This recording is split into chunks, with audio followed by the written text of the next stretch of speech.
Right, so hello and welcome back to Books and Things, and welcome to another Victober video. And today we're going to be talking about serialisation, what it was, why it happened, and how it affected Victorian literature.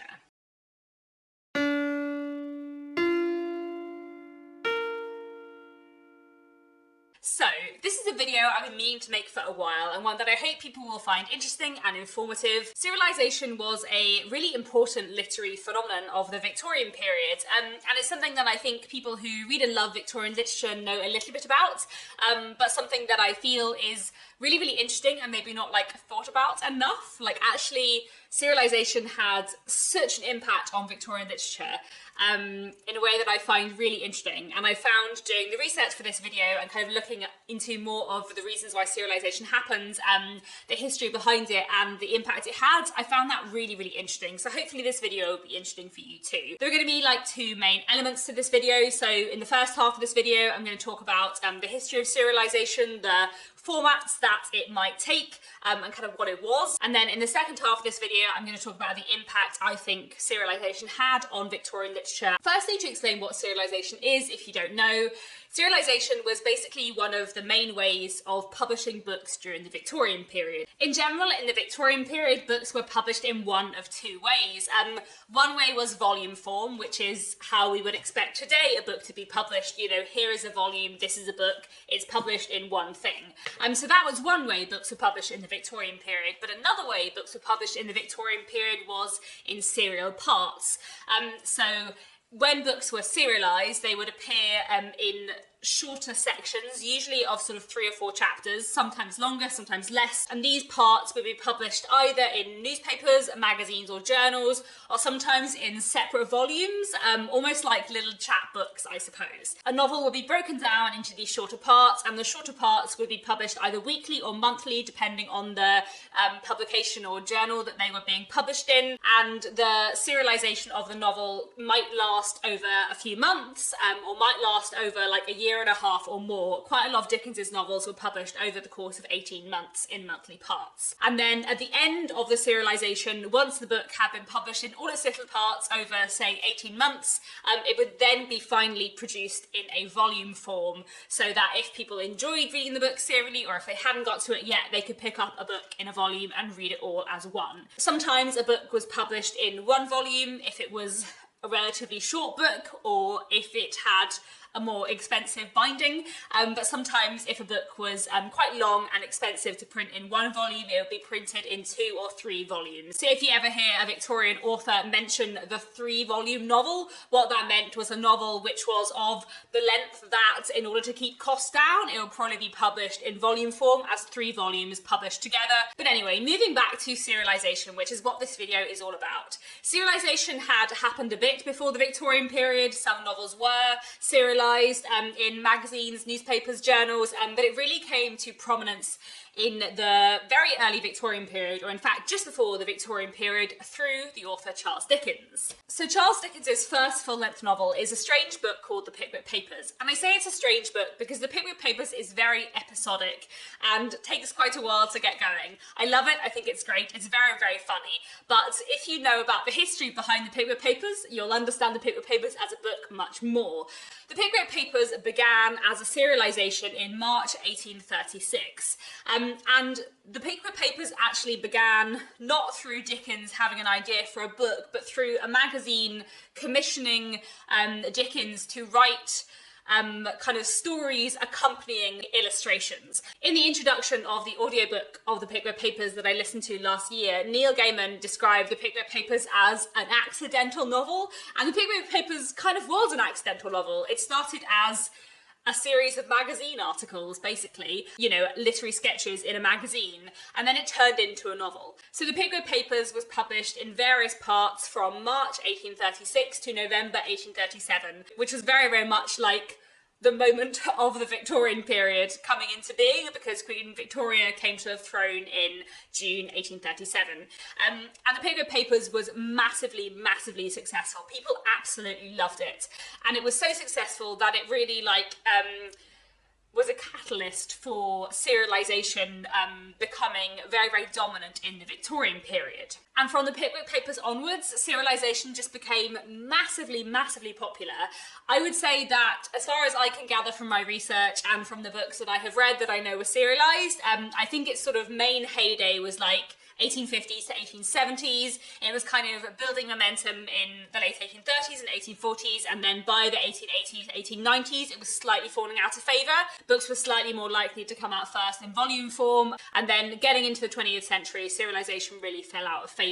So not all novels published in the Victorian period were serialised. Quite a lot did go straight into volume form, in the same way that today some books are published in hardback and then go into paperback later. Some books are published straight into paperback, but literary historians do think that a significant majority of books published in the Victorian period were first published in some kind of serial form, in newspapers, magazines, journals, etc. Sometimes it would be one newspaper or journal which would be publishing a serialised book kind of exclusively, but some authors like Mary Elizabeth Braddon and Wilkie Collins sold their work to syndicates of like local provincial newspapers, so that their books were actually being published by various different newspapers in various different bits of Britain. And how the actual authors dealt with serialisation really varied on a case-by-case basis. So some authors would write the whole novel and then split it up into instalments, but quite a lot of authors like Charles Dickens, like Wilkie Collins, wrote the instalments literally every week or every month. So they were literally writing later bits of the book while readers were reading and commenting on early bits of the book.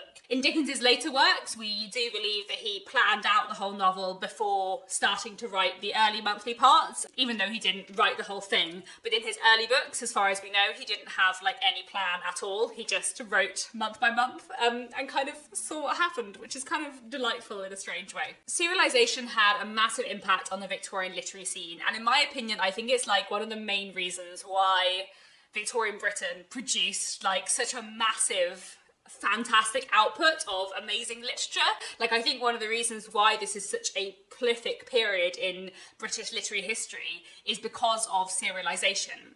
Serialisation was really successful for quite a lot of reasons, but a lot of these reasons were kind of like technological and social reasons, I suppose. Printing technology kind of went through quite a lot of improvements kind of before and during the early parts of the Victorian period. So that meant newspapers, books, periodicals, etc. were quicker and cheaper to produce, which meant they were easier and cheaper to buy. And it also meant there was like a faster turnaround on the publication process. And one of the reasons why serialisation was so popular and so successful was because it was really, really accessible to a lot of different people, because reading serially in newspapers was so much cheaper than buying books, because you weren't buying one big expensive volume containing a whole book. Instead, you were spreading the cost of a novel over like a year and a half, buying publications which also gave you other media within them.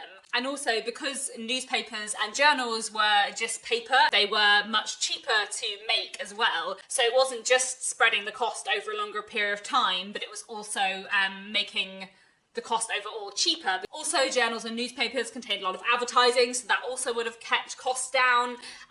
Some books published in volume form, it is worth saying, did also contain advertising, but that was usually just like a page at the end and a page at the beginning, whereas in a journal you could have so many adverts with every monthly part. And this meant that reading books in a serialised way was therefore so much cheaper and therefore so much more affordable, so much more accessible for a bigger majority of people within the Victorian period. Literacy rates were also rising a lot during the Victorian period, partly because kind of middle classes were expanding, partly because education acts were making schooling kind of more and more widely available, more and more compulsory further on into the 19th century.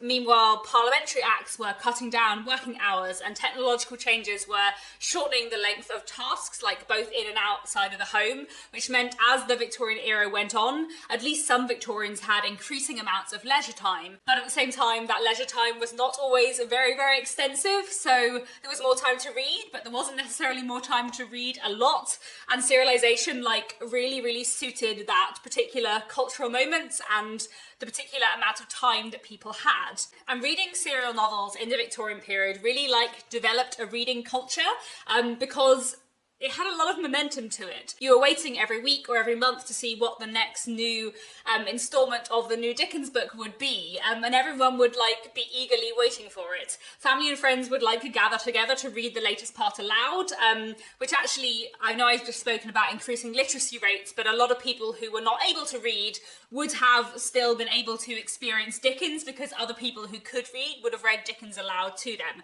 That happened a lot in the Victorian period. Reading aloud and gathering together to read a monthly part of a serialised book aloud was a really common thing. And combining all of these things together basically meant that serialisation created and sustained this kind of massive hunger for literature, which is one of the reasons why I think the Victorians were so prolific as creators of literature. Another thing serialisation did, which is interesting, is created a kind of like literary community. So quite a lot of authors also edited literary magazines or edited the literary parts of magazines. So Charles Dickens edited Household Words and later All the Year Round, and his magazines ran serialisation of other Victorian authors' works, such as Elizabeth Gaskell, Wilkie Collins, Anthony Trollope, and lots more. Mary Elizabeth Braddon edited the journal Belgravia, and for 10 years before it was purchased by another publisher, she kind of dedicated her editorial vision to publishing lots of sensation fiction in serialised form. A lot of authors also came together collaboratively to work on collaborative projects which would be serialised in magazines too.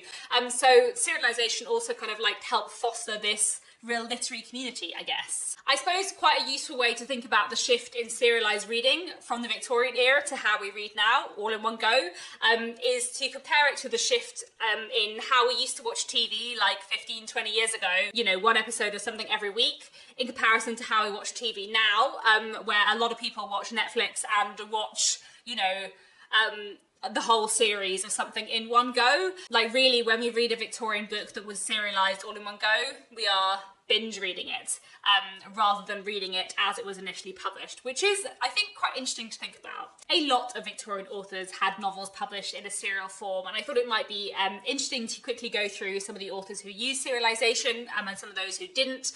So all of Charles Dickens's full-length novels were serialised, some of them on a monthly basis, some of them on a weekly basis. So the ones that were on a weekly basis were The Old Curiosity Shop, Barnaby Rudge, Hard Times, A Tale of Two Cities, and Great Expectations, and then the rest of his novels were published on a monthly basis. I will say that his Christmas books, so his novellas A Christmas Carol, The Cricket on the Hearth, The Haunted Man, The Chimes, and The Battle of Life, they weren't serialised, they were just published in one volume form in time for Christmas. William Makeley Thackeray used serialisation for the majority of his books, Wilkie Collins used serialisation for the majority of his books, Mary Elizabeth Braddon used serialisation for the majority of hers.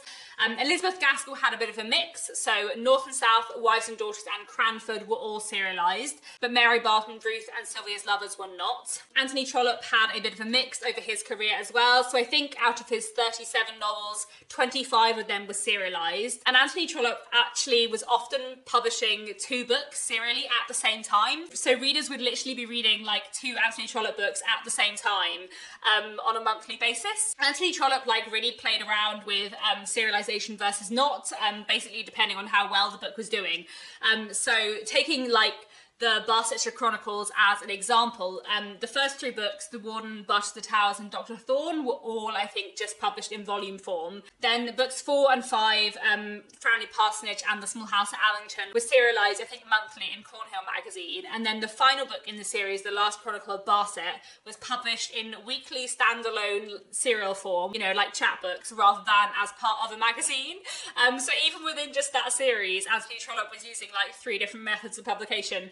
And after that, I think he went back into more serialisation in magazines because I think The Last Chronicle of Barset didn't sell so well. Thomas Hardy used serialisation a lot as well, so 12 out of his 14 novels were serialised, and it's only the first 2, Desperate Remedies and Under the Greenwood Tree, that were first published in volume form, and that actually was quite normal, that an author's first book or 2 would be published in volume form only, and then if those books did quite well and publishers felt there was an appetite for more from those authors, then they would be published in serialised form, because what you needed from serialisation was an author, a name that was going to bring people back again and again, month after month. George Eliot is another author who had a mix of serialised and not, so I think Middlemarch, Romola, and Daniel Deronda were all serialised.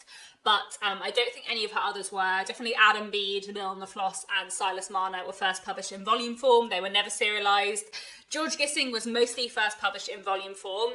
Partly, as I said, serialisation was declining a bit in fashion by the late Victorian period, so some of those late Victorian writers like Gissing were more published in volume form rather than serialised. Gissing was also slightly less successful than some of the other authors I'm talking about in this list, so I think only 4 out of his 23 novels were serialised. And then I wanted to mention the Brontes, because none of the Brontes novels were serialised, which I think is quite interesting because I feel like some people assume that all Victorian literature was serialised because they know that serialisation was important in the Victorian period, but actually the Brontes novels are some of the most famous Victorian books that we have and that we still read a lot. You know, Jane Eyre must be one of the most widely read Victorian books these days, and it wasn't serialised. None of the Brontes novels were serialised. They were all published first off in volume form, which, as I have kind of already mentioned, often meant that the publishers weren't necessarily expecting it to do as well or to be as big a draw, which is often why books might have been published in volume form. I would be really fascinated if I ever had the time and the resources to do a study on like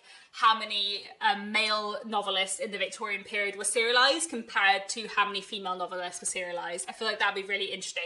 I would also find it really interesting to look at like how different books that were serialised and weren't serialised were from each other. It would be really fascinating. Wouldn't that be a great PhD? Anyway, there are so many different kinds of PhDs I'd love to do on Victorian literature if I had unlimited money and years. But anyway, other books that tended to not be serialised might be like shorter ones or ones that were aimed at children.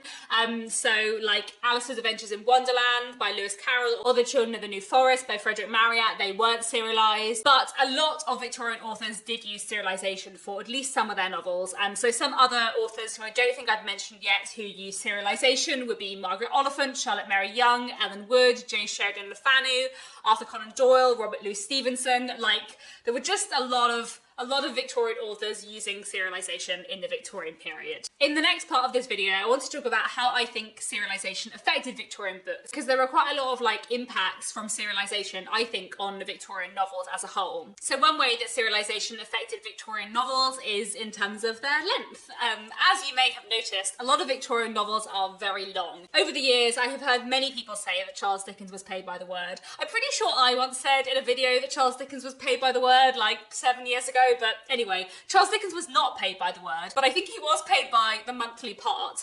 So in that sense, he was paid by length. The longer a serialisation ran for, the more an author would be paid, of course, because you were providing the magazine or the journal with more content over a longer period of time. So this obviously led to longer books. And also in terms of serialisation and length, it's worth thinking about the fact that, you know, now we might see an 1,000-page novel and be put off by its length because it feels daunting, but if you're reading an 1,000-page novel in 3 or 4 chapters every month, that feels a lot less daunting. That doesn't feel long at all. Another thing that serialisation really affected was like plotting and pacing. As you can imagine, a novel that is published serially over like a year or 18 months, that demands a very different kind of plot structure.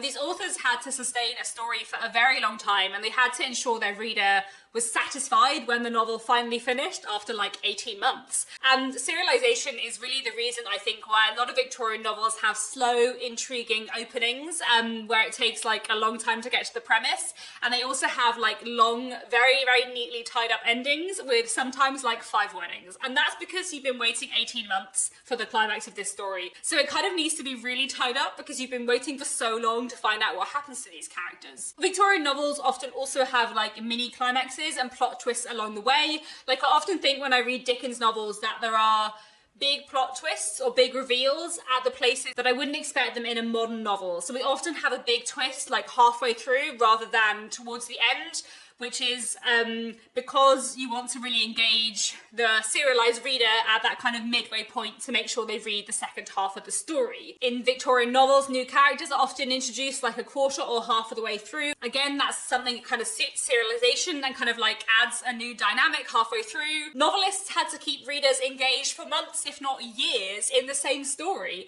which I think is one of the reasons why Victorian books have such fantastic plots, because they really had to keep readers engaged for a really long period of time.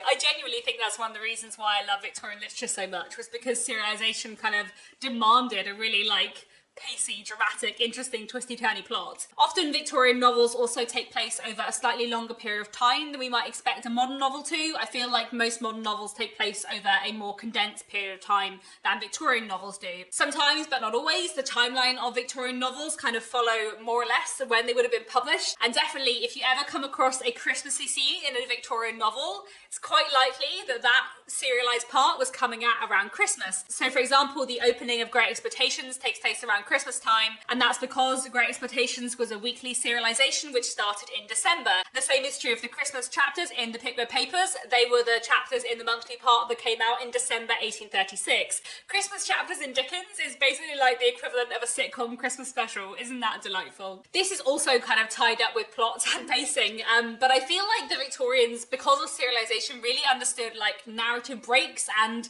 letting their stories breathe. So in Charles Dickens's serialized parts, he would often have 3 or 4 chapters, each following a different character. So we got to like catch up with multiple characters' plot lines in one element. And some other Victorian writers, you know, like Wilkie Collins in The Moonstone and The Woman in White, where his narratives shift from one perspective to another, that would always happen over like a serialized monthly part break. So you would have a few months with one character, and then the next month you would start with a new character.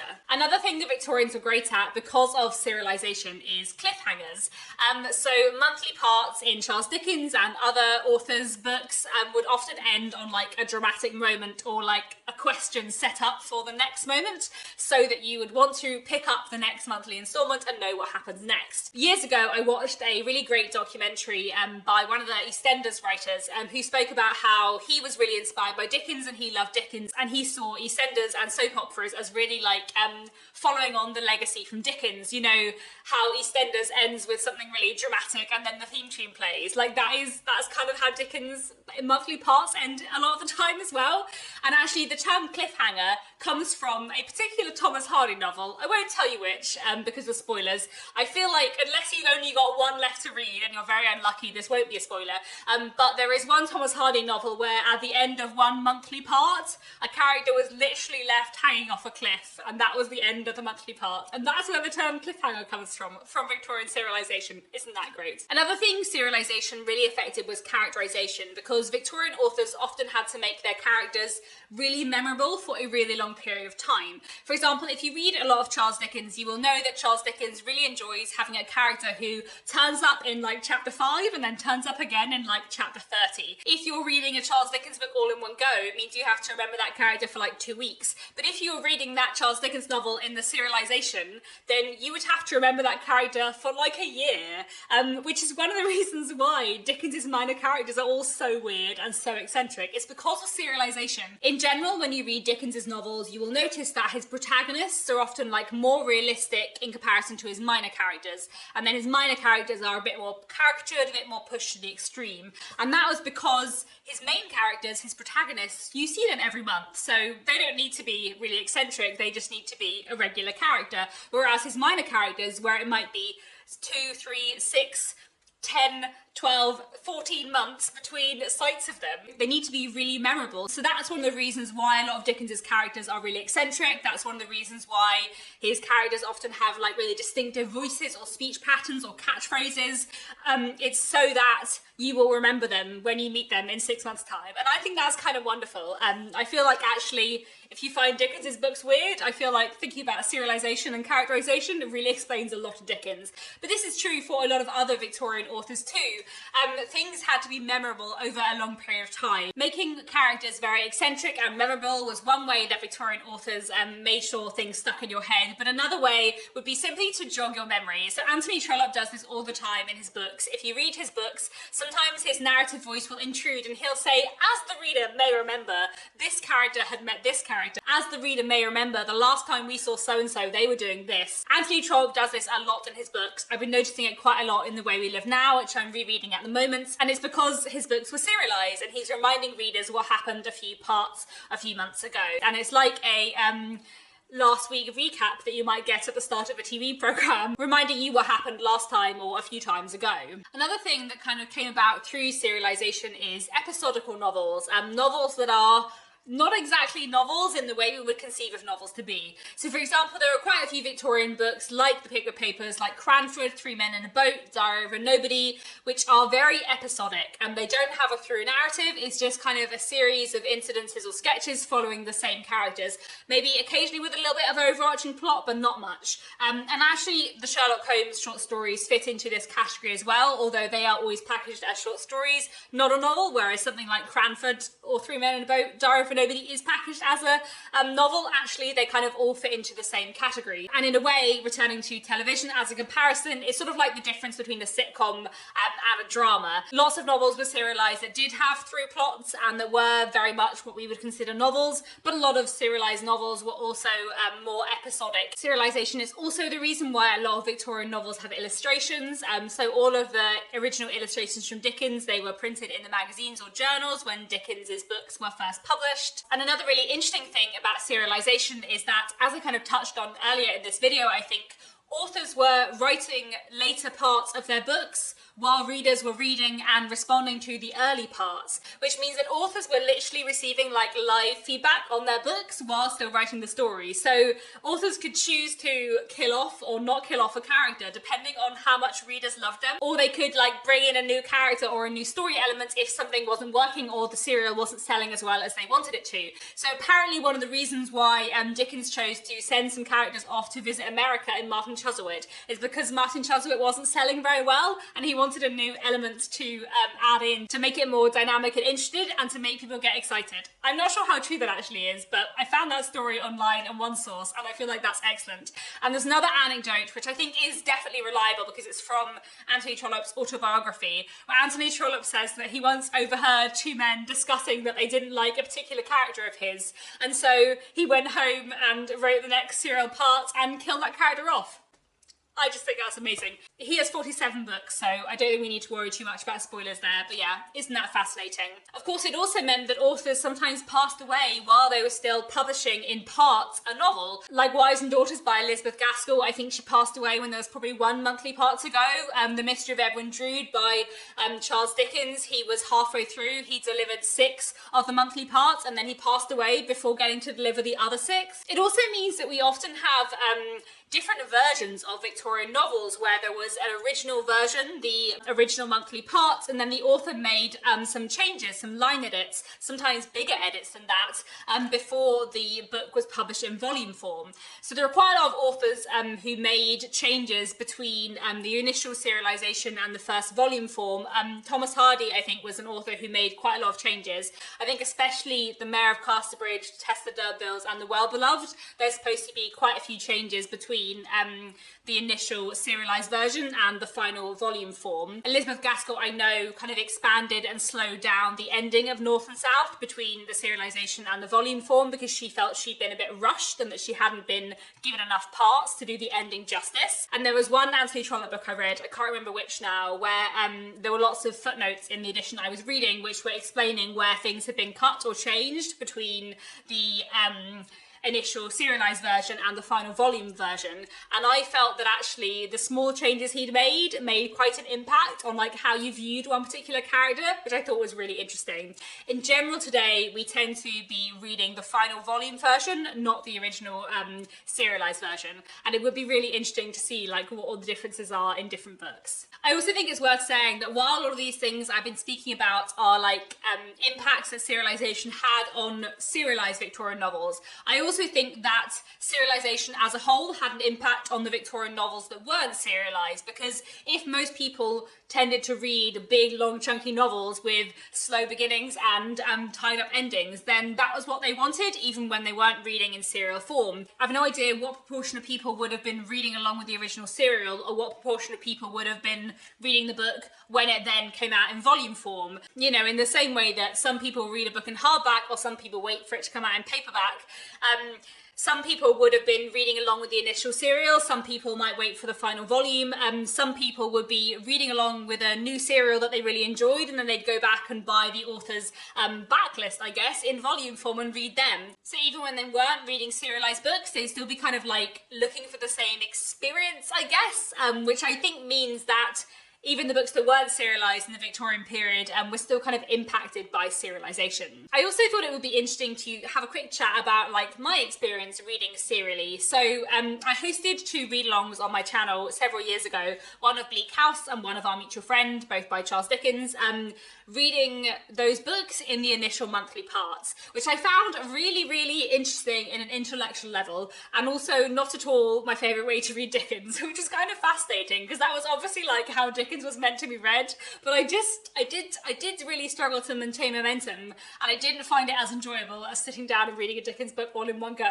Maybe it would have been different if it had been my first read, not like my, I don't know, 5th, 6th read, whatever, however many times I'd read those books before, because I didn't have like any cliffhangers to go on. I'd read those books lots of times before. But it was quite weird reading Dickens over 18 months. It was really interesting. One thing I did find really interesting was kind of looking at how he made each monthly part, like what chapters were there, which characters we saw, how he ended each monthly part. That was fascinating, but I just didn't love it as much as binge reading Dickens all in one go. So who knows? Maybe I'll do another serialised Victorian style read along at some point, but yeah, maybe not for a while. It somehow just wasn't my favourite thing. Finally, before I close up this video, I have quite a lot of like links and resources I want to leave down below. So fellow booktuber, Tim's Too Many Books, has created a spreadsheet with a kind of timeline of lots of different authors and their serialised books during the Victorian period, which he put in the Discord server for Victober. So I'll link that down below. And a lot of the information he used on that, he got from another website called Victorian Research, or at the Circulating Library. So I'll also link that down below because that also has an interesting serialisation database. There's also a website called Reading Like a Victorian, which has a good publication timeline of the Victorian period, and that includes both books that were serialised and books that weren't serialised. Then there's also victorianserialnovels.org, which has quite a lot of information about what Victorian novels were serialised or published in volume form over the Victorian period too. So I'll leave all of those down below if anyone wants to go and have more of a research and a dig and see what was being serialised at any given moment. It's really fun to like pick a month or a year in the Victorian period and think like, okay, what are the books that someone who was really into reading, what would they be reading at this point in time? They might be reading like 5 different serial novels by different authors in different magazines, and that's kind of great. So yeah, I feel like this has been a bit of a long and rambly video, but I hope it has been interesting. I personally find serialisation in the Victorian period fascinating, so let me know down in the comments if you have any thoughts, any other information, any questions, and that's all for now. Thanks so much for watching, and I'll be back very soon with another bookish video.